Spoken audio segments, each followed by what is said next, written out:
Nadia Voss had learned very early in life that she was not safe at home.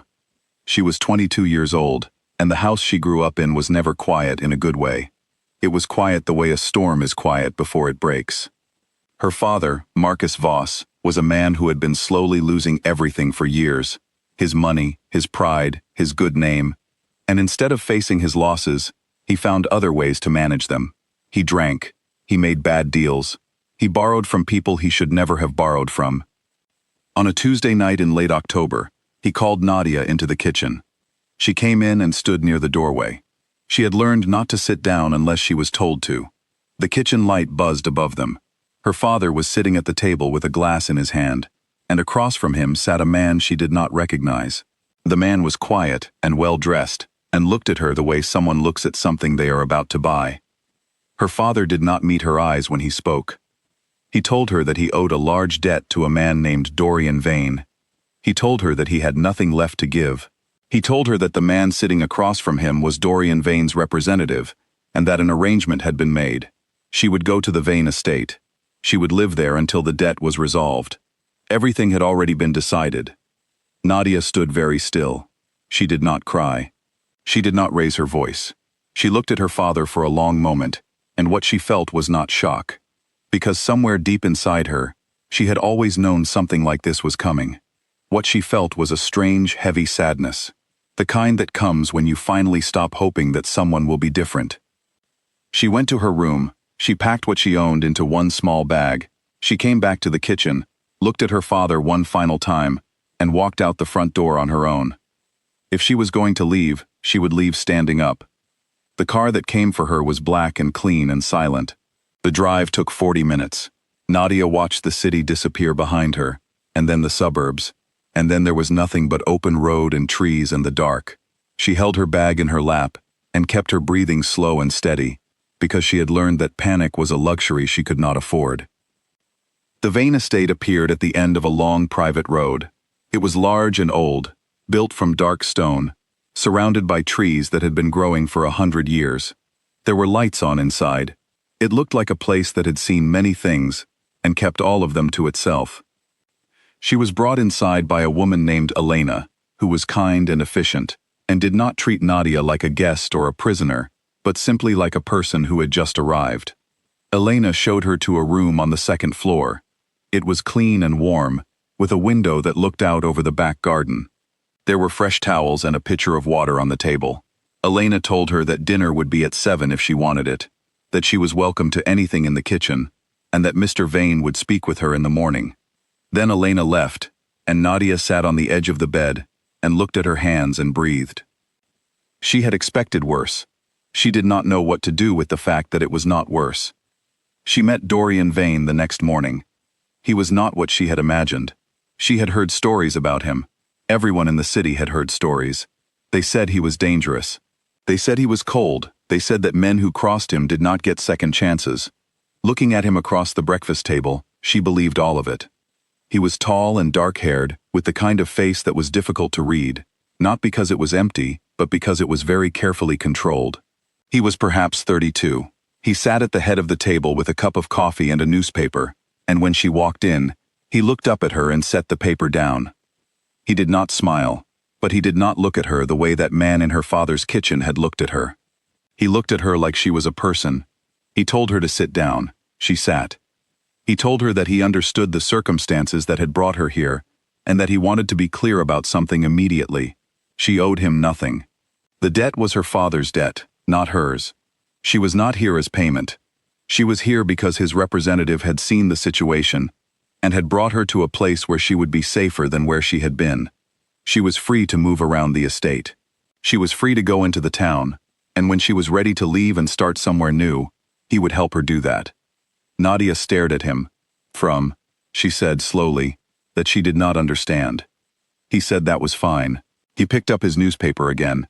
He told her that the eggs were getting cold. She ate the eggs. They were very good. She could not remember the last time someone had made her breakfast. The first week passed in a kind of quiet disbelief. Nadia kept waiting for the rules to change. She kept waiting for someone to tell her what she was really there for, what was really expected of her. But the rules did not change. She had a warm room, and good food, and no one touched her or spoke to her in a way that made her feel small. Dorian Vane was almost never home during the day. He had a business that required a great deal of his attention. She did not ask what kind, and he did not explain, and he came home in the evenings and disappeared into his study. Sometimes she heard him on the phone. His voice was low and serious and very certain, the voice of a man who did not spend much time being uncertain about anything. But sometimes, in the mornings before he left, he would sit at the kitchen table with her, while she had her coffee, and he had his, and they would talk. Not about big things, about small things, the garden, the weather. A book she had picked up from the shelf in the hallway. He listened when she spoke, which was something she was not used to. She started looking forward to those mornings. She told herself it was just because she was lonely. She told herself it did not mean anything. At the end of her second week, one of Dorian's colleagues came to the estate for a meeting. His name was Gregor. He was loud and self-important, and had the kind of confidence that came from having been allowed to say whatever he wanted for too long. Nadia was in the hallway when he arrived. Gregor looked at her and made a comment. Nothing terrible, nothing that could easily be reported, but something that sat wrong in the air, the way a bad smell sits. The kind of comment that was meant to make her feel like she was small, and he was not. She said nothing. She had practiced saying nothing. But Dorian had heard from across the room. He was between them so fast and so quietly that she almost did not see him move. He did not raise his voice. He did not make a scene. He simply stepped into the space between Nadia and Gregor and said something to Gregor in a very low, very even tone that she could not fully hear. Whatever it was, Gregor's face changed immediately. The color left it. He nodded. He apologized to the empty air in front of him and walked into the meeting room. Dorian turned back toward Nadia. He looked at her for a moment. He said simply that Gregor would not be returning to the estate. She said he did not have to do that. He said he knew. Then he walked away. That evening she stayed in her room for a long time, thinking about the look on his face in that moment. Not angry exactly, but something older and heavier than anger. Something that looked, more than anything, like a line being drawn. A month passed. Then most of another one. Nadia began to feel something she had not felt in a very long time. She began to feel safe. Not perfectly safe. She was not sure she knew how to feel perfectly safe. But safer than she had been in years. She slept through the night. She ate real meals. She went for walks in the garden and read books from the hallway shelf, and sometimes sat in the kitchen, talking with Elena about nothing in particular. She also began to notice things about Dorian Vane that she had not been ready to notice before. She noticed that he was quiet in a way that was not cold but thoughtful. She noticed that he was very hard on himself, but almost never hard on the people around him. She noticed that he had a dry sense of humor that he revealed only occasionally and only when he thought no one was paying close attention. She noticed that whenever she entered a room, he became slightly more still, as though some part of him was listening even when he was looking the other way. She told herself none of this mattered. She told herself she should be planning to leave. She did not leave. Then her father came back. She saw the car at the gate from her window one morning. Her stomach dropped. She watched as Dorian went to the gate himself. She watched the two men speak. She could not hear the words, but she could see the way her father gestured, hands open and easy, the way he always was when he wanted something, and she could see the way Dorian stood, very still, very straight, letting her father talk. Then Dorian said something. Whatever it was short. Her father's face changed. He nodded. He got back into his car. He drove away. Nadia had come downstairs without realizing she had decided to. She was standing 20 feet from the gate when Dorian turned and walked back toward the house. He saw her.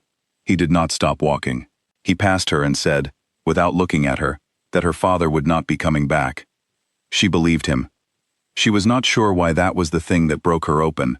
Of all the things that had happened in the last 2 months, it was that sentence, quiet and certain and completely without drama, that finally made her cry. She stood in the middle of the path and let herself cry for the first time in years, not from fear, not from grief, but from the enormous and unfamiliar feeling of being protected. That evening she knocked on the door of his study. He called her in. He was at his desk, looking over papers. He looked up. She told him she had seen what happened at the gate. She told him she was grateful. And then she told him something she had not planned to say. That no one in her life had ever done anything like that for her before. That she had spent 22 years in places where she was either ignored or used, and she did not know what to do with someone who was neither. He set his pen down. He was quiet for a long time. Then he said that he was sorry for what her life had been before. He said it simply, without any performance. He said she deserved better than what she had been given, and that it made him angry. The ordinary careless way in which she had been treated, as though she was something to be moved around at other people's convenience. She asked him why it made him angry. He looked at her for a moment. Then he said that he thought she already knew the answer to that. She did. She just wanted to hear him say it. He did not say it that night, but he was close. 3 days later, he sat across from her at dinner and told her that he had arranged something for her. He slid an envelope across the table. Inside was information about an apartment in the city, a bank account in her name, with enough money to start over, and the name of a woman who could help her find work. She looked at the envelope, then she looked at him. He said that he had promised her a clean start, and this was it. She could leave whenever she wanted. The car would take her anywhere she chose. Nadia put the envelope back on the table. She told him that for her entire life, other people had made decisions about where she went and what happened to her. Her father, his debts, his choices, and that coming here had been one of those decisions made by someone else. But staying was hers. She was choosing it. She wanted to stay not because she had no other option, but because she wanted to be here. With him. Dorian Vane, who had faced down dangerous men without blinking, who had built an empire on the simple fact that nothing surprised or shook him, looked at her across the dinner table like she had said the most unexpected thing he had ever heard. He asked if she was certain. She said she had never been more certain of anything. He closed the envelope. He asked if she would have dinner with him. Not as anything complicated, just as two people who were choosing to be in the same room together, because they wanted to be. She said yes. They ate. They talked until well past midnight. They laughed twice, which was 2 more times than either of them had expected. Nobody was bought. Nobody was sold. For the first time, they were just 2 people, beginning. A year later, Nadia walked through the front gates of the Vane estate, with Dorian beside her. She had walked through those gates as a stranger, as someone's debt, as someone who had never known what it felt like to be chosen. She walked through them now as herself, no more and no less than that, beside a man who had decided, quietly and without any announcement, that she was worth every difficult thing. He was still the same in the ways that mattered, still serious, still careful, still the kind of man that other men did not forget meeting. But inside the life they had built together, he was also something else. He was the person who left coffee on her desk in the mornings, without saying anything. Who remembered small things she had mentioned weeks before. Who stood between her and the world, not because she could not stand for herself, but because he could not imagine doing otherwise. She had been sold into his life. She had chosen to stay in it. And the thing inside him, that old and loyal and utterly immovable thing that had drawn a line around her from the very first night, had never needed to be asked. It had simply known. She was not a debt. She was not a transaction. She was the reason he would have let go of every deal, every alliance, every hard thing he had ever built, without a single moment of regret. Some people come into your life because of what someone else decided. Some people stay because of what you choose. She had been both, and he had made very sure the world understood the difference.